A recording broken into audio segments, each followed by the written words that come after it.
이제 지난 한 주간도 주님이 잘해 주셨는데요. 몇 가지만 나누겠습니다.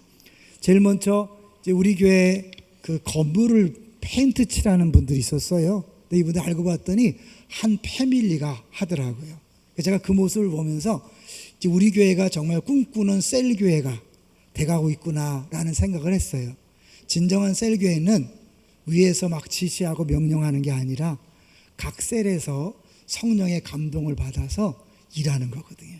근데 그 중에 셀원이 무엇에 감동을 받아서 하면 나머지 식구들이 함께 가는 거예요. 예를 들면 셀원이 교사를 한다. 그러면 그 교사의 일을 셀원들이 함께 해주는 거예요. 봉사를 한다. 함께 봉사해 주는 거예요. 그것이 셀교회의 모습입니다. 이제 그 모습을 이번에 볼 수 있어서 정말 감사했고요. 모든 이제 셀들이 그렇게 해가고 있음을 제가 알고 감사를 드립니다. 두 번째로는 지난주 수요일 날 선교사 초청 예배가 있었는데 잘 아는 익숙한 본문 선한 사마리아인에 대한 얘기를 했는데요. 공교롭게 또 금요일 날 노예에서 화성교도소 방문을 해서 설교를 했어요. 갇힌 자들. 그런데 처음에 갔을 때 정말 분위기가 압도돼 갖고요. 굉장히 어렵더라고. 어떻게 전해야지? 근데 막상 찬양을 시작하니까 그 안에 예수 믿는 사람이 꽤 되나 봐요. 다르더라고요. 말씀을 전하니까 막 아멘도 크게 하고 막 그래요. 내가 그래서 야, 하나님이 여기도 정말 사역이 많이 필요한데 누군가가 힘쓰기 때문에 이렇게 가능하구나. 그러니까 우리 교회도 우리에게 맡겨진 이웃들 많은데 어떻게 잘 섬기면 좋을까? 그런 기도라고 생각하면서 한 주간을 보냈어요. 하나님께서 우리에게 맡겨진 이웃들을 잘 감당하는 교회가 되도록 기도해 주시고 여러분 안에 성령이 감동하시면 일단 시작하시면 좋겠습니다. 세 번째로는요, 임직식이 있었습니다. 잘 아시는 것처럼 어제 임직식이 있었는데 많은 분들이 수고하시고 섬겨주셔서 잘 마칠 수 있었어요. 근데 여러분 이제부터 기도해 주셔야 합니다. 이 임직 받는 분들이 오늘부터 위험해져요. 왜냐하면 제가 다른 데서 노회장으로 설교할 때 이렇게 시작해요. 직분을 받는 건 양날의 검이다. 그게 유익될 수 있지만 자기에게 치명적인 손해로 올 수 있다. 왜냐하면 직분을 받는다는 건 원하든 원하지 않든 자기 힘이 주어지는 거거든요. 그런데 그 힘을 쓰면 이제 망하는 겁니다. 오늘 설교가 그 내용인데 제가 먼저 말씀을 드리는 건 오늘 설교는 직분자들을 위한 얘기가 아니에요. 여기 앉아있는 우리 모두가 우리에게는 상처, 아픔, 감추고 싶은 비밀들을 기쁨으로 자랑하자. 그게 결론이거든요. 그러니까 혹시 직분자 들으라고 한 얘기 아닌가 그렇게 만들고 여러분 이 결론을 잘 염두에 두시고 오늘 설교를 같이 따라왔으면 좋겠습니다. 자, 먼저 제가요 한 예와 시를 읽어드리고 같이 시작하려고 합니다. 용혜원 목사님의 약함의 향기라는 시입니다. 자동차의 사이드 미러엔 뒷차가 보이지 않는 사각지대가 있습니다. 그래서 일부러 고개를 돌려 확인합니다. 우리도 살아가다 보면 스스로 보지 못한 부분이 얼마나 많은지 자꾸 깨닫습니다. 아무리 잘 살고 똑똑하고 빈틈없는 사람인 것 같아도 가까이 가보면 다 결점이 있고 편견이 있으며 약한 부분도 있습니다. 누구나 처음에는 내가 완벽한 줄 압니다. 그래서 주장이 강하고 용서가 힘들며 실수를 못 참습니다. 그러다가 차츰 우리는 내게도 약점이 있음을 깨닫고 남의 약점을 이해하게 되고 남의 실수도 용서하게 됩니다. 그리고 그런 실수와 약점과 결점이 우리 삶의 소중한 부분이고 향기인 것까지 눈치채게 됩니다. 오늘 마지막 부분에 다시 한번 강조할 내용이 우리의 약점, 결점, 실수 이것은 감추고 숨기고 부끄러워할 것이 아니라 하나님의 일하심을 경험하는 귀한 통로요 자산이 된다는 것을 말씀드리려고 그래요. 자, 이제 오늘 본문을 보시면요, 이 바울 사도가 자랑을 하는데 어리석다는 표현을 쓰고 있습니다. 여러분 자랑이 왜 어리석은 걸까요? 자랑이 왜 어리석은 거죠? 이제 한번 본문을 먼저 우리 성경을 찾아볼 텐데요. 가까운 곳이니까 고린도전서 4장 7절로 가보세요. 바울이 고린도전서 4장에서 고린도 교인들에게 이미 자랑에 대해서 얘기를 했었어요. 4장 7절 267쪽입니다. 267쪽 4장 7절 같이 읽습니다. 시작. 누가 너를 남달리 구별하였느냐? 내게 있는 것 중에 받지 아니한 것이 무엇이냐? 내가 받았은즉 어찌하여 받지 아니한 것 같이 자랑하느냐? 자랑한다는 건 자기 것이라고 주장하는 거잖아요. 우리 예수 믿는 사람에게 내 것이 있습니까? 없습니까? 없지요. 다 하나님 주신 것으로 믿습니다. 그게 신앙인데 하나님 주셨다고 믿으면 자랑하면 안 된다는 거죠. 자랑이 아니라 감사를 해야 되는 거죠. 근데 우리가 자랑하고 싶을 때가 많아요, 적어요? 많아요. 왜냐면 사람은요, 이 죄성이라는 게 자기를 자꾸 드러내야 돼요. 자기가 잘남을 보여줘야 돼요. 그래서 믿지 않은 사람들은 끊임없이 자기를 피하려 하려고 그러고 또 그래야 회사 써주잖아요. 근데 이거는 이 죄인의 특성인 거예요. 원래 하나님 앞에 죄 짓기 전에는 하나님을 의지해 살았기 때문에 자기를 높일 필요가 없었어요. 근데 죄를 지어서 하나님과 끊어지니까 그때부터 뭐예요? 내가 내 인생을 책임져야 돼요. 그러니까 이 불안한 인생을 책임지기 위해서 어떻게 해요? 안전망을 구축하기 위해서 자꾸 커져야 돼요. 높아져야 돼요. 더 많이 가져야 돼요. 그래서 세상은 끊임없이 누가 더 크냐 싸우고 정글의 법칙, 약육강식, 적자 생존 1등만 생각하는 더러운 세상이 되는 거예요. 왜냐하면 그래야 살아남을 수 있다고 생각하는 거거든요. 그러니까 그들은 그럴 수밖에 없어요. 왜? 하나님이 안 계시니까. 근데 문제는 교회 안에도 똑같은 사고방식으로 신앙생활하는 사람들이 있다는 거예요. 고린도 교인들이 그랬어요. 고린도 교인들이 가짜 사도들의 화려한 언변, 그들의 자랑에 미혹되어서 그들이 진짜인 줄 알고 따라간 거예요. 그러니까 바울이 볼 때 너무 한심한 거거든요. 자기가 진짜인데 가짜를 따라가는 이유가 뭐냐면 그들이 말하는 자랑, 그들의 자기들에 대한 그런 멋있는 약속 이런 것 때문에 흔들리는 걸 보고 그래? 그렇다면 내가 좀 어리석지만 자랑하는 건 어리석지만 너희들을 구원하기 위해서 나도 좀 자랑을 해보겠다 이 얘기예요. 그러니까 16절 한번 볼게요. 16절 시작. 내가 다시 말하노니 누구든지 나를 어리석은 자로 여기지 말라. 만일 그러하더라도 내가 조금 자랑할 수 있도록 어리석은 자로 받으라. 사실 읽지 않았지만 11장 1절부터니까 1절에도 한번 똑같은 말이 나와요. 11장 1절 시작. 원하건대 너희는 나의 좀 어리석은 것을 용납하라. 청하건대 나를 용납하라. 1절부터 계속해서 그 거짓 사도들이 막 자랑하고 자기를 드러내면서 진짜라고 얘기하니까 바울이 이게 안 되겠거든요. 분명히 자랑은 안 돼. 자랑은 어리석은 거예요. 바보 같은 거예요. 어떤 사람 심지어 자랑하는 사람은 거짓말쟁이라는 거예요. 왜? 자기 것도 아닌데 마치 자기 것처럼 자랑하니까 그건 사기치는 거라고 이야기하는 거죠. 근데 바울은 그걸 다 알지만 자기가 이 고린도 교인들이 그 화려하고 멋있고 육신적인 스펙을 좋아하니까 그래? 그럼 나도 할게. 그러면서 한 게 22절 볼까요? 자, 22절 시작. 그들이 히브리인이냐? 나도 그러하며 그들이 이스라엘이냐? 나도 그러하며 그들이 아브라함의 후손이냐? 나도 그러하며. 이제 와서 이 얘기를 한다는 건 바울이 이 얘기를 했다는 거예요? 안 했다는 거예요? 그동안 안 했다는 거죠. 자기가 그런 사람이었지만 그것이 복음을 전하는데 도움이 되는 것이 아니라 오히려 문제가 있을 수 있으니까 자랑을 하지 않았는데 이들이 그 자랑에 넘어가니까 야, 그들이 자랑하는 거 그 나에 비하면 아무것도 아니다. 내가 진짜야. 근데 사람은요, 이 확실하게 복음 안에서 자유하지 않으면 이 크고 화려하고 멋있는 걸 추구하게 돼 있어요. 담임 목사에게도 그걸 요구하는 거 아시죠? 제가 그거 모르는 거 아니에요.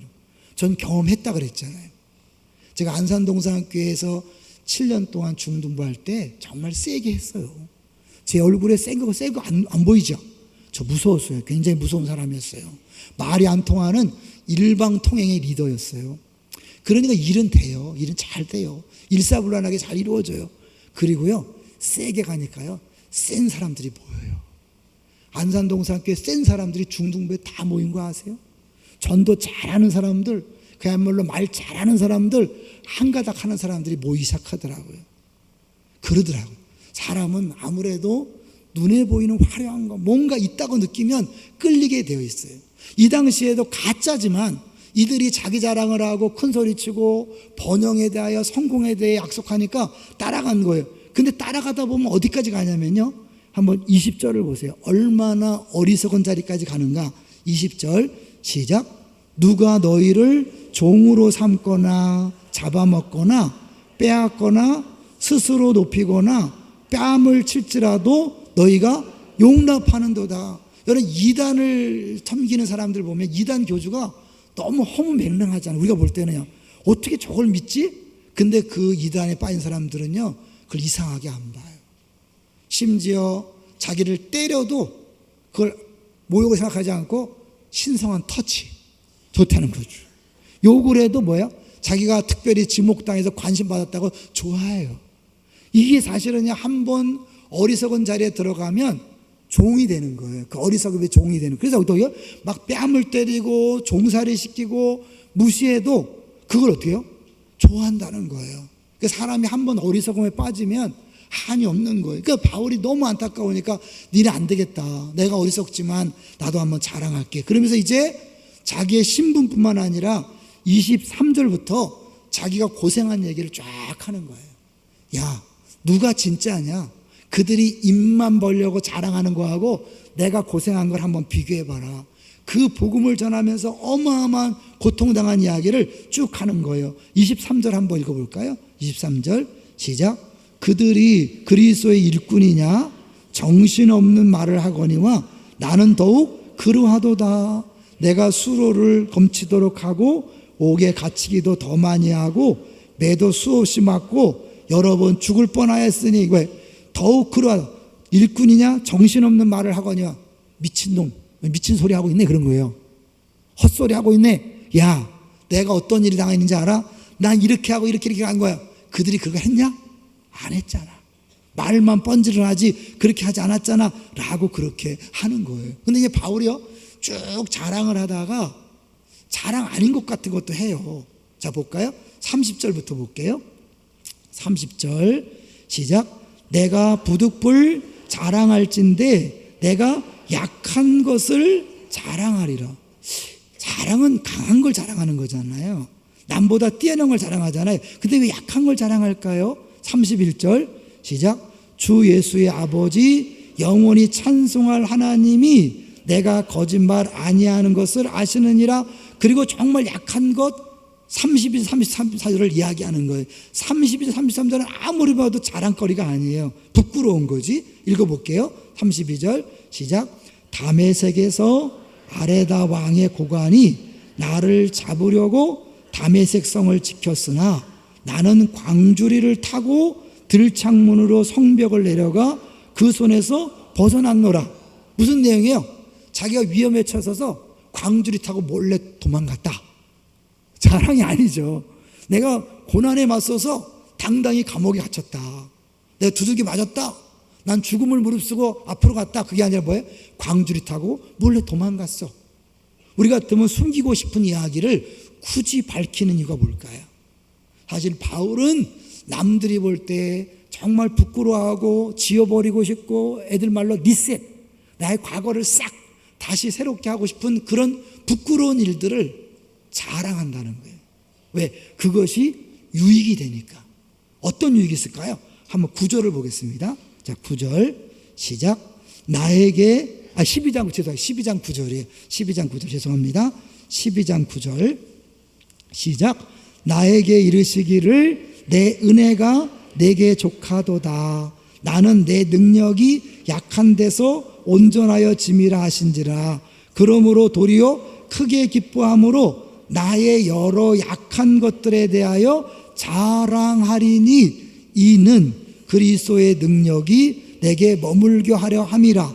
왜? 약한 것을 자랑하니 이는, 그 이유는, 그 다음에 나오는 거죠. 이유가 그리스도의 능력이 내게 뭐하게? 머물게 하려 함이라. 근데 머물게 앞에 뭐가 있어요? 이라고 가로가 돼 있죠. 아시는 거 나나주예요. 아래로 와보세요. 그 여러분 갖고 있는 성경의 맨 밑에 가보시면 뭐라고 써 있습니까? 이라고 헬 장막으로 덮게. 헬라어의 원어의 뜻을 보면 장막으로 덮는다는 뜻이다. 사실 요 단어는 신구약 성경에서 딱 한 번 쓰였던 단어인데요. 내용을 굳이 얘기한다면 어디에 천막을 치다, 어디에 주거를 정하다, 어디에 거주하다. 결국은 내가 약한 것을 자랑할 때 예수님의 능력이 내 안에 들어와서 내 안에 머문다는 거예요. 거꾸로 말하면 뭐예요? 내가 잘난 걸 자랑하고 교만하면 그리스도의 능력이 아니라 내 능력만만 나오는 거예요. 자, 그래서 이제 이 바울 사도가 이런 고백을 하게 된 배경을 볼 텐데요. 바울에게는요, 심각한 문제가 있었어요. 뭐죠? 가시가 있었어요. 12장 7절을 보세요.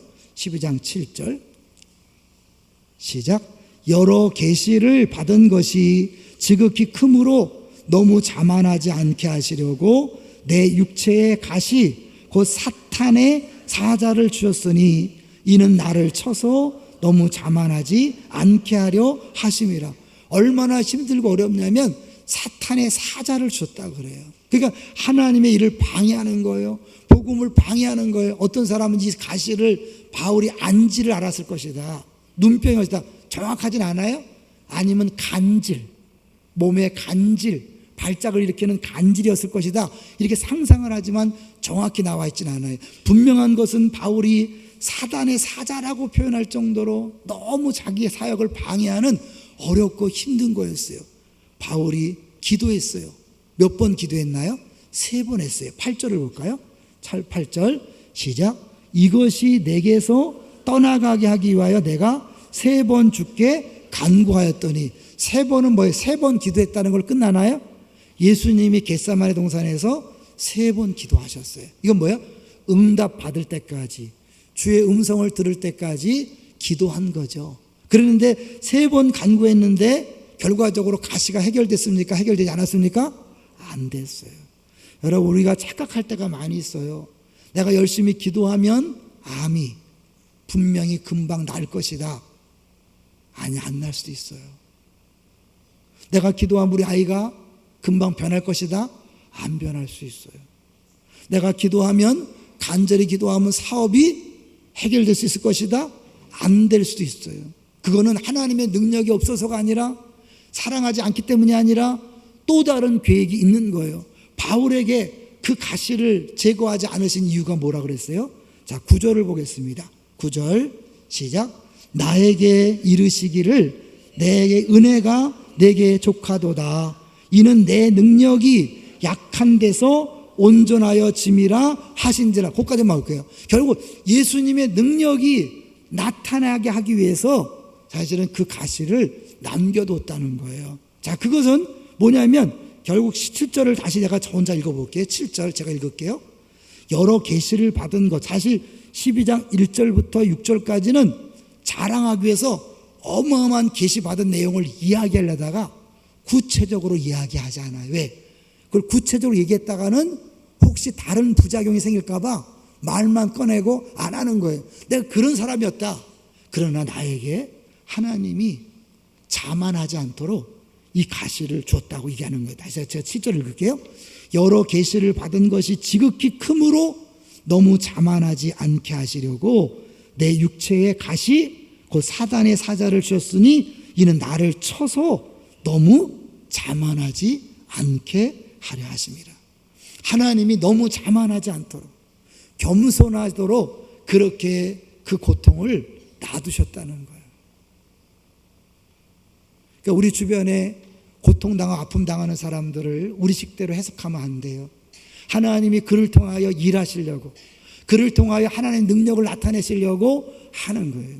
사실 교만하다는 건 하나님 일에 어마어마한 방해 요소입니다. 그래서 성경에 보면 이 겸손과 은혜라는 단어를 같이 쓴 문장이 3군데 나와요. 제가 이걸 읽어드릴 테니까 적어 놓으세요. 그래서 수시로 여러분이 사역할 때 읽어보셔야 돼요. 잠언 3장 34절이에요. 잠언 3장 34절. 진실로 그는 거만한 자를 비웃으시며 겸손한 자에게 은혜를 베푸시느니라. 거만한 자를 하나님이 비웃어요. 겸손한 자에게 은혜를 베푸시는 거예요. 야고보서도 얘기했어요. 야고보서 4장 6절 적어놓으세요. 야고보서 4장 6절.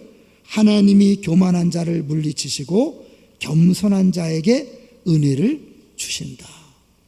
교만한 자를 물리치시고 겸손한 자에게 은혜를 주신다. 베드로 사도도 했어요.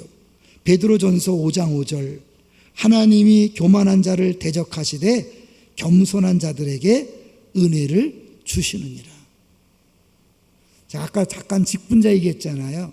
직분자는 우리 죄성에서 볼 때 가장 위험한 요소를 이제 갖게 된 거예요. 분명히 우리가 훈련 받을 때 직분은 지위가 아니라 역할이다. 아무리 강조하지만 그건 들을 때뿐이고, 실제 내가 장로님이 되고 안수 집사님이 되고 권사님이 되면 옆에서 불러주거든요.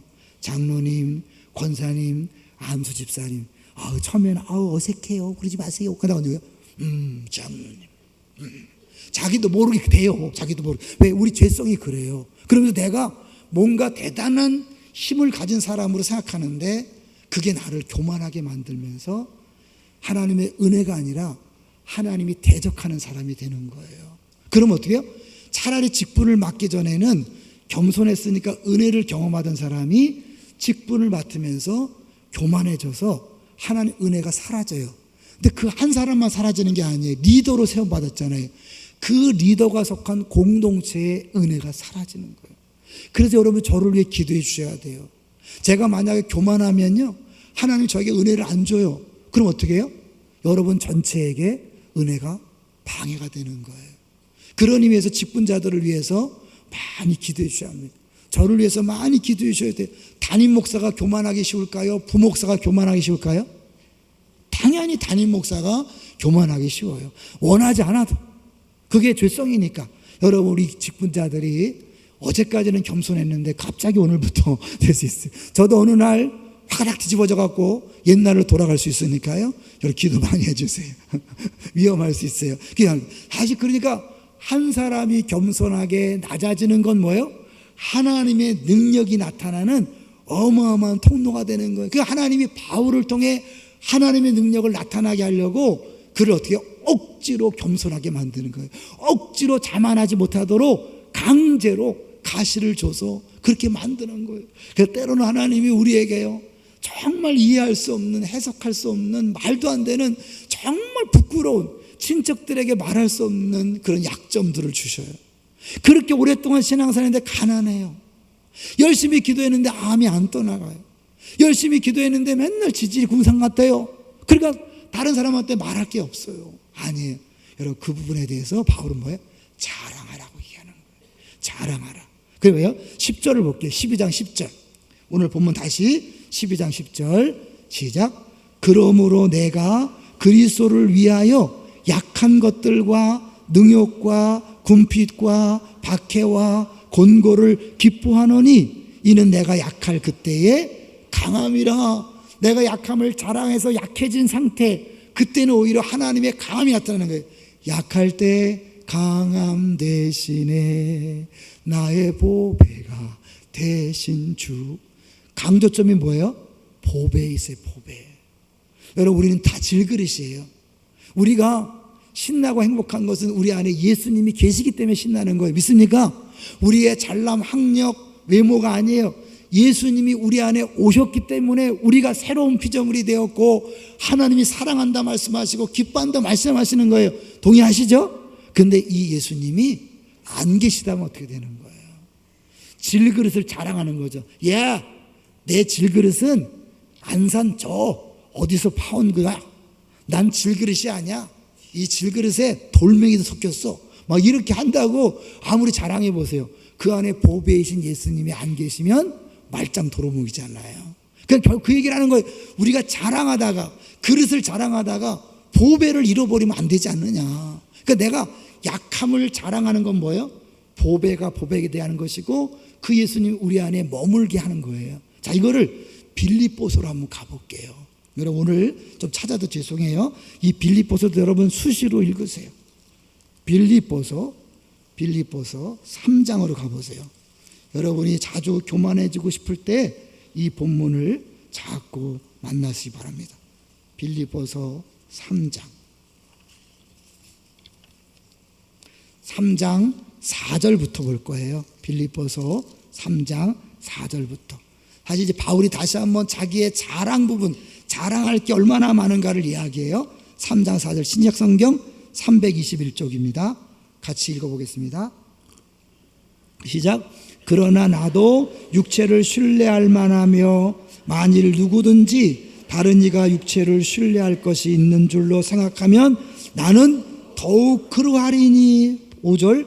나는 8일 만에 할례를 받고 이스라엘 족속이요 베냐민 지파요 히브리인 중에 히브리인이요 율법으로는 바리새인이요 열심으로는 교회를 박해하고 율법의 의로는 흠이 없는 자라.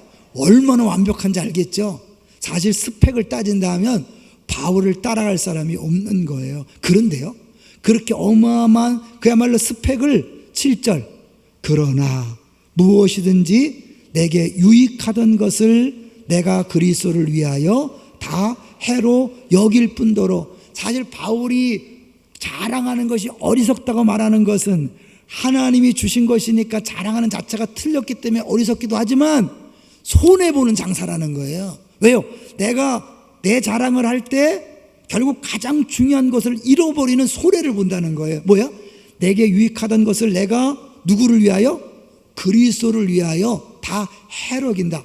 대차대자표에서 상업적인 개념에서 손해보는 장사를 안 한다겠다는 거예요. 8절을 보겠습니다. 8절 시작. 또한 모든 것을 해로 여김은 내 주 그리스도 예수를 아는 지식이 가장 고상하기 때문이라. 내가 그를 위하여 모든 것을 잃어버리고 배설물로 여김은 그리스도를 얻고. 결국 뭐예요? 내가 자랑거리를 배설물로 버렸을 때 그리스도를 얻는다는 거예요. 내가 질그릇인데 질그릇을 자랑하면 주님이 우리 안에 오실 필요가 없는 거죠. 내가 약하고 부족하고 연약하여 주님 외에는 방법이 없습니다. 자기 약함을 자랑할 때 주님 그래 내가 가봐. 그렇게 된단 말이에요. 그 바울은요 교만할 내용이 너무 많았던 거예요. 자랑거리가 너무 많았던 거예요. 그러니까 이게 자랑하지 않으려고 해도 불쑥불쑥 솟아나는 거예요. 근데 이걸 자랑하면 예수님을 잃어버리니까. 그러니까 어떻게 해요? 바울이 막 결심하고 이 똥 같은 것, 똥이야 이 더러운 것 그러면서 그렇게 목숨 걸고 버리려고 했던 거예요. 그래야 그리스도의 능력이 자기 안에서 머물고 나타나니까요. 이해되세요? 제가 총신대학 처음 들어갔을 때 박윤선 박사님이 부흥회를 했었어요. 총신대 때. 근데 그분이 그런 얘기를 하는 거예요. 누가 자기를 칭찬하면 자기는 이를 악물고 내가 독을 먹고 있다, 독을 먹고 있다 이렇게 결단하지 않으면 나도 모르게 그 칭찬에 속아 넘어간다는 거예요. 그게 내 자랑이 되는 순간 뭐예요? 더 이상 예수님과는 상관없는 인생이 되는 거예요. 이번에 팀켈러 목사님 작년에 오셔서 그런 얘기 했다는 거 기억하죠? 향수는 냄새만 맡는 거지 삼키면 안 된다. 자랑은 향수와 같아서 그냥 냄새 맡고 듣고 말아야지 그걸 꿀꺽 삼키는 순간 죽는다. 우리의 칭찬을 내 것으로 받는 순간 이제 그것이 교만이 되는 거예요. 그러면 더 이상 예수님은 우리 안에 머물지 않아요. 근데요 사람이 겸손한 사람이 거의 없어요. 저를 비롯해서 다 뭐야? 그래도 내가 이면에서는 너보다 낫지. 내가 돈은 좀 없지만 기도는 잘하거든. 내가 돈은 없지만 성경은 더 잘 알거든. 그래서 어느 순간 성경을 많이 아는 사람 얼굴에 기쁨이 사라져요. 기도를 많이 하는 사람 얼굴에 기쁨이 사라져요. 전도를 많이 하고 봉사를 많이 하는 사람 얼굴에 기쁨이 사라져요. 왜 그런지 아세요? 내가요 기도를 많이 하고 성경을 많이 알고 사람이 박수를 쳐요. 그럼 어때요? 온맥기 살아. 분명히 좋은 거예요. 칭찬해주고 인정해주면 사람은요 자기 자존감이 높아져서 기쁜 거예요. 근데 그게 일시적인 거예요. 그리고 어때요? 그걸 자꾸 추구하다 보니까 어때요? 좀 더 멋있고 좀 더 화려하게 좀 더 잘한다는 소리를 듣고 싶어서 더 열심을 내는 거예요. 교회는 더 어려워지죠. 왜? 이 사람이 더 교만해지니까요. 그걸 해결할 수 있는 방법이 뭐라 그랬어요? 진짜 사람들이 인정해서 얻는 기쁨이 아니라 하나님이 인정해줘서 누리는 그 기쁨을 진짜 맛보잖아요. 내가 널 정말 사랑해, 내가 널 기뻐해, 이론이 아니라 정말 하나님 나를 사랑하고 기뻐하는 걸 내가 느끼잖아요. 그럼 어떻게? 인정받기 때문에, 나를 존중해 주기 때문에 다른 사람이 박수 쳐주고 칭찬하고 뭐 잘합니다, 이 소리 들었을 때 느끼는 그 잠깐의 기쁨이 아니라 완전한 기쁨을 누리게 될 줄로 믿습니다. 그러니까 다른 걸 추구하지 않는 거예요. 죄송하지만 여러분, 사람들은요 자꾸 자기의 존재감을 드러내려고 그래요. 내가 얼마나 멋있는지 잘났는지. 그래서 목사님 아니면 안 됩니다. 그렇죠. 무슨 소리, 주님이 하셨으면 그렇지, 내가 있어야 되지. 알게 모르게 장로님이셔야 합니다. 권사님 없으면 안 돼요. 안수 집사님 없으면 안 돼요. 기분 나쁠 사람이 없어요. 다 좋은 거예요. 근데 그게 일시적이고 마약 같아갖고 자꾸 그걸 추구한다니까요. 그래서 제가 사진을 배울 때 사진 선생님 그랬어요. 이 믿지 않는 사람들이 하는 게 뭐냐면 썸씽 뉴를 찾는 거예요. 왜? 사람들이 이런 걸 찍었어? 이렇게 놀라운 거. 나중에는 막 시체를 찍고 죽어가는 걸 찍고 막 그런다는 거예요. 왜? 남들이 안 하는 걸 하려고 하니까. 근데 그 선생님 그랬어요. 썸씽 뉴가 아니다, 썸씽 굿이다. 하나님이 지으신 모든 것들은 아름답기 때문에 뭐든지 작품이 될 수 있다. 이게 얼마나 멋진지 몰라요. 사실 그러다 보니까 제가 어떤 사람의 글을 읽었어요. 이 알베론이라는 사람이 이런 말을 썼어요.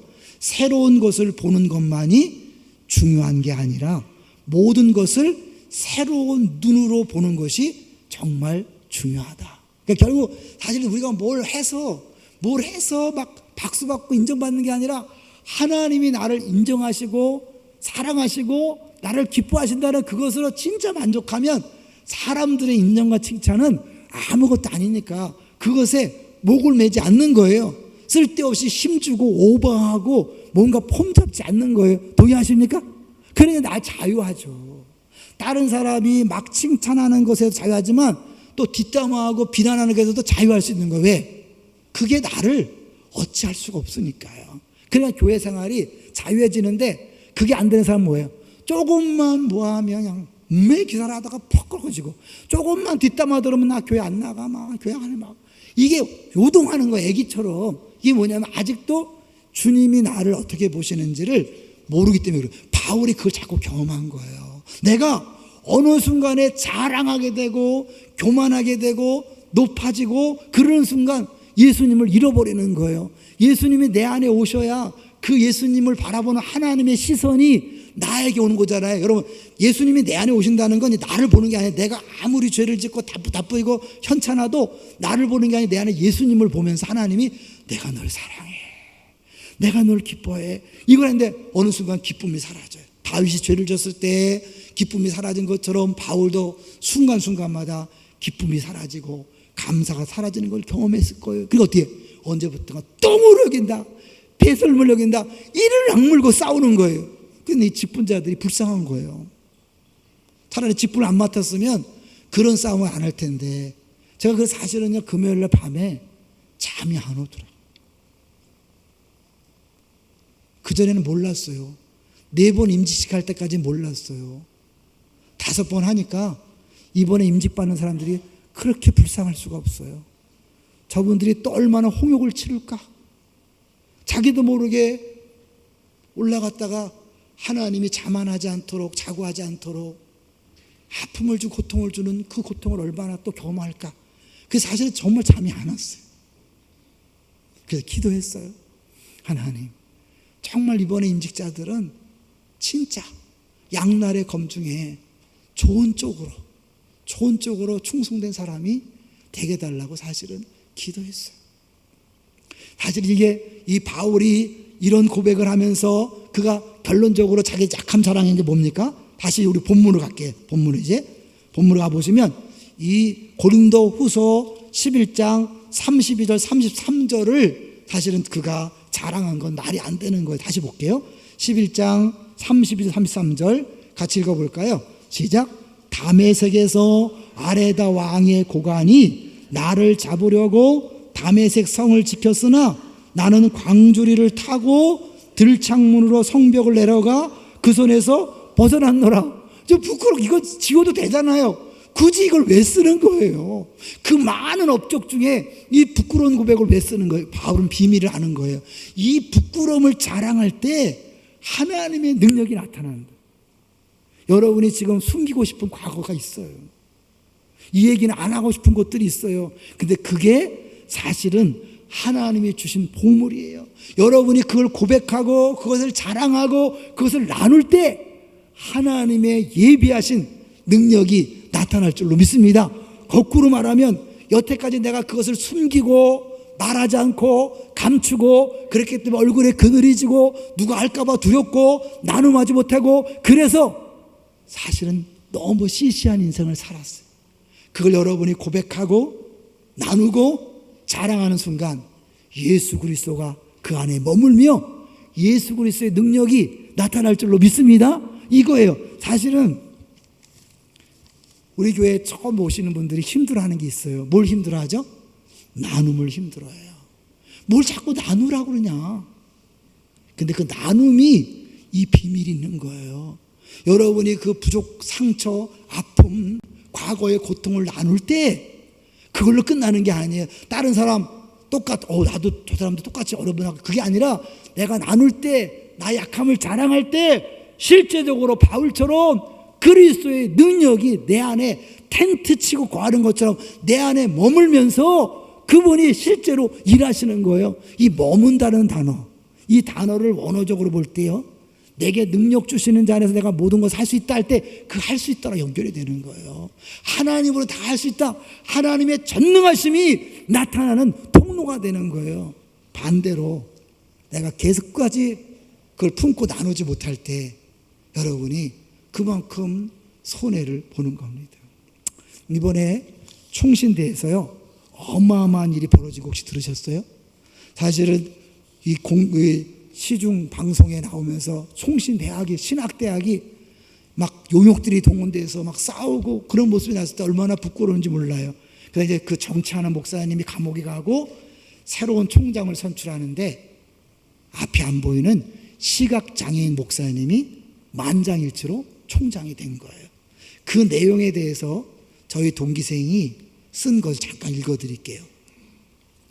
1977년 3월 시각장애인이라고 입학시켜주지 않아 교무실에 하루 종일 서서 속으로 울면서 대학에 입학하게 해달라고 수백 번 기도했던 청년, 그 모습을 불쌍히 여긴 입학처장이 한 학기 조건부로 입학을 허락하였고 집이 가난하여 점심을 맹물로 해결했던 시각장애인 이재서가 42년 만에 학생 수로 계산해서는 세계 최대의 신학대학이고 1901년 평양신학교 시작하여 118년 역사를 가진 총신대와 총신신학대학원 7대 총장으로 선출되었다. 전남 숭주군 황전면 회룡리 신기불악 산골에서 태어나 초등학교 졸업해 너무 가난해서 중학교를 못 갔어요. 친구들은 중학교 가는데 가난해서 학교도 못 가고 나무만 기르며 산비탈에서 친구들을 바라보며 울다가 거기 끝난 게 아니라 15살에 알지 못하는 열병으로 시력을 잃어버려서 맹인이 된 거예요.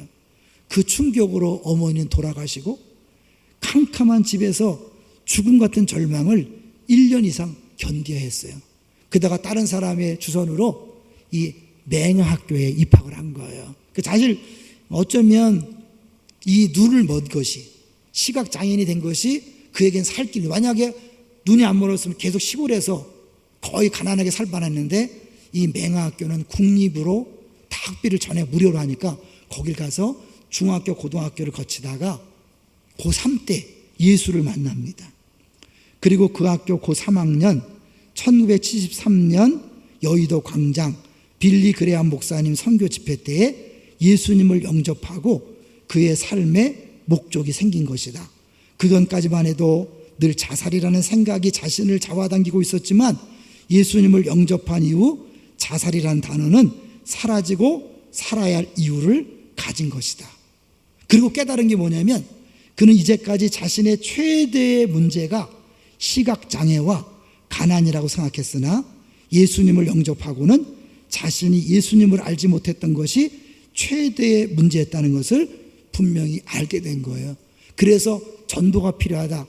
미랄 선교단이 시작된 거예요. 지금 전 세계 조직이 있는 거 아시죠?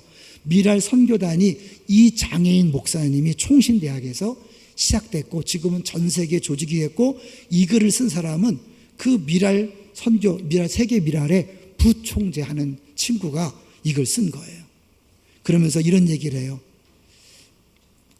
삼중의 장애를 가진 헬런 켈레는 장애인뿐만 아니라 절망하는 많은 사람들에게 하나님을 알게 했고 용기를 주었다. 시각장애인 이재서 총장의 이야기도 헬런 켈러 이야기에 뒤지지 않는다. 헬런 켈러는 집안이 부유하여 설리반 선생을 가정교사로 쓸 수도 있었고 장애를 후원하는 미국 사회가 있었다. 그러나 이재서 총장은 배를 굶어가며 공부해야 하는 가난이 있었고 장애인에게 편견을 갖는 한국 사회에 무시가 있었다. 그럼에도 불구하고 이번에 만장일치로 총장이 될 수 있었던 건 뭘까요? 주님이 하신 거죠. 시각장애인이 세상적으로 볼 때는 가장 큰 장애지만 하나님이 일하시는 가장 좋은 통로가 된 줄로 믿습니다. 여러분이 지금 갖고 있는 정말 부끄럽다고 말하는 많은 아픔들, 상처들, 과거의 기억들 이제는 기꺼이 자랑하세요.